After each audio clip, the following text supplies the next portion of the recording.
Election మొత్తం పూర్తిగా ఇక్కడనే ఉన్నా మా చిట్యాలనే ఇలా 11 వార్డుల రకరకాల సమస్యలు ఉన్నాయి.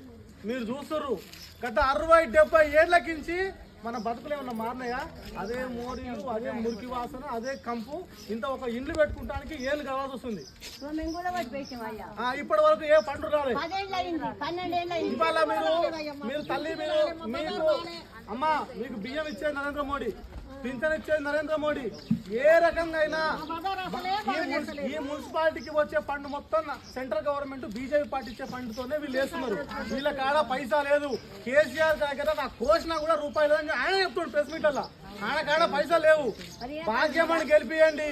ఈ వార్డులో అన్ని రకాల సమస్యలు ఉన్నాయి. ఆ సమస్యలన్నీ పరిష్కరించుకుందాం. రోడ్డు సమస్యలు ఉన్నాయి, మోరీ సమస్యలు ఉన్నాయి, లైట్ సమస్యలు ఉన్నాయి.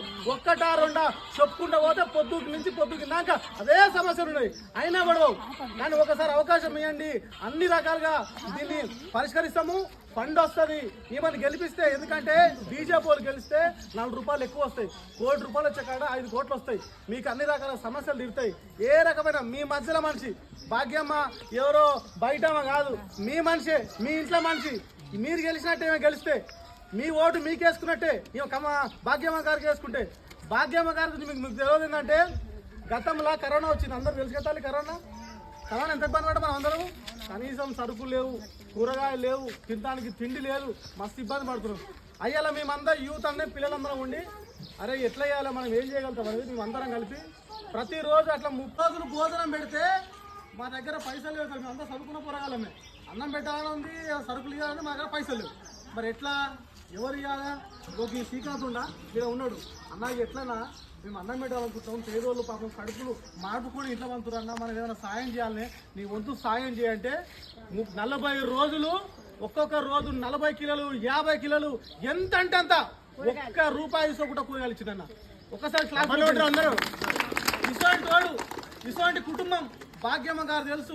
మీరు ఎన్నో 20 ఏళ్ల కింద చూస్తారు మార్కెట్లో. ఏసోంటి మనిషి తెలుసు. ఆపత్తు వచ్చినా సాపత్తు వచ్చినా మీకు అందుబాటులో ఉంటుంది. మీ మనిషి తల్లి మీకు చేతులు జోడించి మీకంటే చిన్నోని, మీ మనవల్ లాంటోని, మీ కొడుకు లాంటోని ఒక్కసారి మీకు చేతులు జోడించి అడుగుతున్నా. ఒక్కసారి అమ్మని గెలిపియండి. అమ్మని గెలిపిస్తే మనందరం బాగుంటాం. మనకు అందరి సమస్యలు తీరుతాయి. నేను చెప్తున్నా, భారతీయ జనతా పార్టీ ఏ ఫండ్ వచ్చినా మీ రకరకాల సమస్యలు ఆ సమస్యలన్నీ తీర్తాం. ఇది నా మాట చెప్తున్నా. అమ్మని మీరు గెలిపిరి, మంచిగా డెవలప్ చేసుకున్నాం. మీ మనిషి మళ్ళీ చెప్తా తల్లి, మీ మనిషిని గెలిపించుకోరే. ముంచుతారో తెలుస్తారో అంతా మీ మీద ఉంది తల్లి. మిమ్మల్ని నమ్ముకొని వచ్చింది. బలగం ఉంది, నా బలగం ఉర్రు, నా జనాలు ఉర్రు, నేను గెలుస్తానని నమ్మకంతో ఇలా పోటీ చేసింది. భారతీయ జనతా పార్టీ ఎవరు డబ్బులు సంపాదించుకోవడం పార్టీలో రారు. ఏమైనా సమాజం మీద సేవ చేయాలా, 10 మందికి సేవ చేయాలని ఈ పార్టీ జెండా కప్పుకుంటారు. ఈ పార్టీ కోసం పనిచేస్తారు. తల్లి మీరు కాంగ్రెస్ పార్టీ లేకపోతే ఇంకో పార్టీ